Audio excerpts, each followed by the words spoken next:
Bonjour à tous chers téléspectateurs, aujourd'hui vous vous retrouvez sur votre émission préférée, un jour une interview. Aujourd'hui je vous emmène avec moi dans les rues de Paris pour faire un sondage avec la question qu'est-ce qui est important pour vous quand vous achetez à manger. Je vous emmène avec moi dans les rues de Paris, c'est parti. Nous faisons des reportages avec la question quels aliments pour quelle société. Pouvez-vous répondre à cette question? C'est important de retrouver le goût et les saveurs des plats typiques comme le couscous, le méchoui ou le tagine. Très bien, donc pour vous ce sont ces 4 critères les plus importants, à savoir la qualité, le prix, la proximité et la certification du produit? Oui. Très bien, et bien je vous remercie monsieur et je vous souhaite une bonne journée. Donc qu'est-ce qui est important pour vous quand vous achetez à manger? Pour moi, le plus important, c'est la matière grasse. Car plus c'est gras, plus c'est bon. Comme les cheeseburgers et les potatoes et les hot dogs. Très bien, mais le prix, la qualité, la certification, la marque, la date de péremption? Ah, il y a un prix? C'est moi, c'est Valentin. Là, on va faire une émission qui s'appelle Quisto Feeling. C'est une parodie avec Alicia, Alice, Héloïse et Agatha.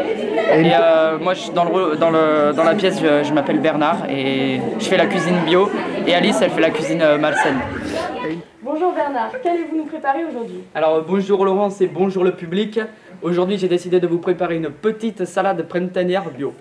Eh bien, c'est super, vous pouvez rejoindre votre fourneau. En attendant, écoutons Marie. Bonjour à tous.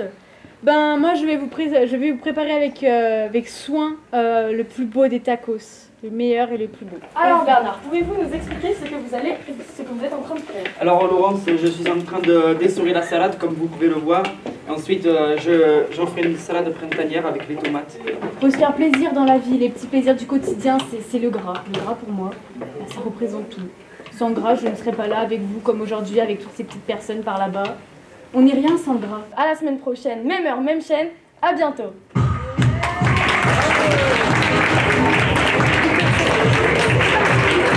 C'était, comme on est en train de travailler sur une séquence sur le théâtre, en fait de les amener à revoir des choses qu'on a faites ensemble, notamment sur le comique en fait au théâtre.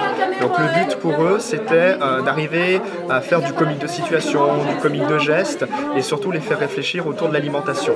Somos en clase de primera sección de NL. Bonjour, donc on est en classe de première en option d'NL. Vamos a presentaros ciertos alimentos que vienen de América. On va vous présenter certains aliments qui viennent d'Amérique. Cucharadas de vinagre de vino, pan blanco y sal fina. Los ingredientes son mezclados y triturados para hacer el gazpacho. J'ai choisi de travailler sur la tomate. D'accord, pourquoi ce choix? Je vais manger. En vrai, le truc, c'est que je l'ai choisi parce que, en fait, par hasard. D'accord. Ça t'a plu comme projet? Ouais, ça m'a beaucoup plu parce que ça m'a permis de connaître une partie de l'histoire alimentaire que je connaissais pas bien. J'ai appris beaucoup de choses sur les conquistadors, donc qui ont amené les fruits découverts en Amérique du Sud en Europe. Et oui, donc ça rejoignait une partie de l'histoire occidentale avec les colonisations. D'accord. Ça t'a aidé à faire des progrès en espagnol?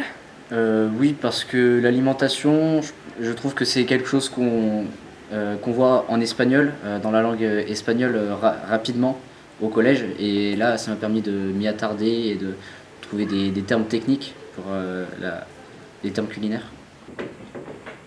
En Amérique du Sud, cultiver, c'est des chiffres.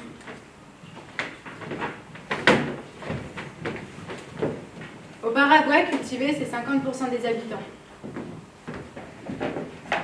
En Argentine, cultiver, c'est participer à l'exportation. En Équateur, cultiver, c'est exporter à bas prix des produits de premier prix. En Amérique du Sud, cultiver, c'est la fin de la faim.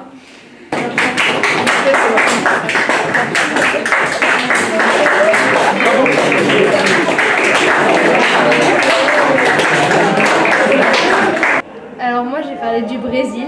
Et moi de Costa Rica.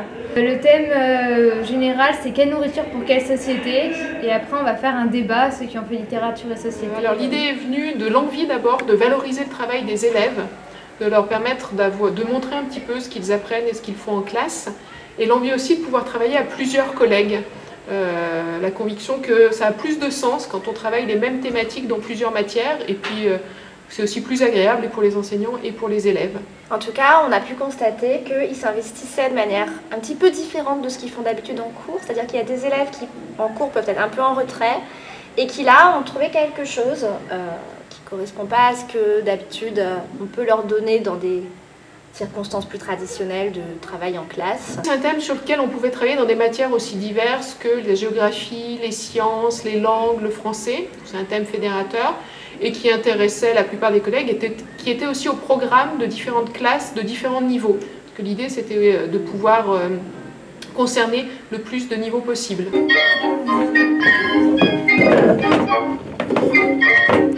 Maman, moi j'ai faim. Oui, moi aussi j'ai faim.